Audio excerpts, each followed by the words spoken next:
होगा। अगर क्रमागत संख्या जब भी आएगी तो इसके सॉल्व करने का फार्मूला क्या होता है, इसका फार्मूला अगर बात करें तो होता है first term plus last term बटा 2 और इंटू n। तो यहाँ पे फर्स्ट टर्म जो क्या होता है मैं आपको बारी बताता हूँ। यहाँ फर्स्ट टर्म जो होता है इसको बोलते हैं प्रथम पद। क्या बोलते हैं? प्रथम पद बोलते हैं। और अगर हम बात करते हैं l तो इसको बोलते हैं अंतिम पद। क्या बोलते हैं? अंतिम पद। और अगर हम यहाँ पे बात करते हैं n तो n जो होता है ये पदों की संख्या होता है। n क्या होता है? पदों की संख्या, पदों की संख्या। और अगर हमें n को निकालना होगा तो n निकालेंगे last term minus first term बटा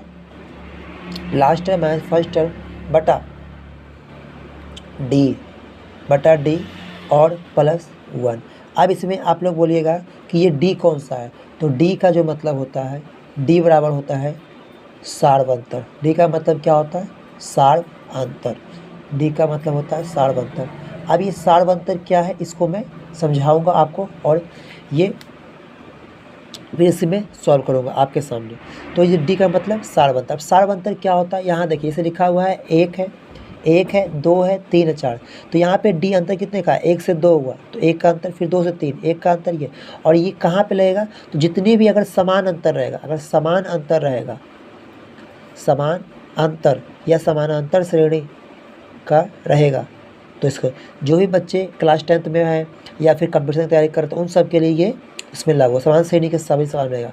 तो हमें क्या ये 2 फार्मूला याद रखना। अब आप बोलिएगा कि ये 2 फार्मूला इतना सॉल्यूशन, तो ये जब आप प्रैक्टिस कीजिएगा, अभ्यास कीजिएगा तो ये आपको आसान लगने लगेगा।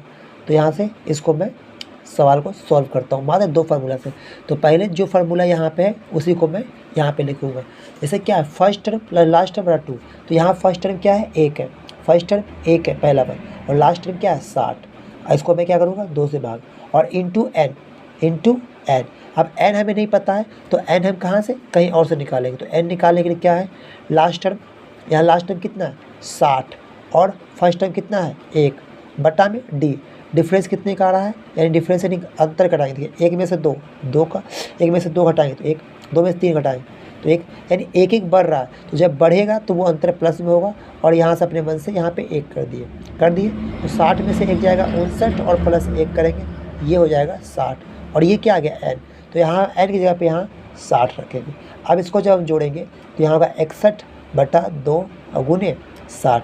61 बटा 2 गुने 60, 2 से काटते हैं तो ये 30 बार में कटेगा। और जब इसको गुना करेंगे तो यहाँ गुना कैसे करेंगे? देखिए 3 एकम 3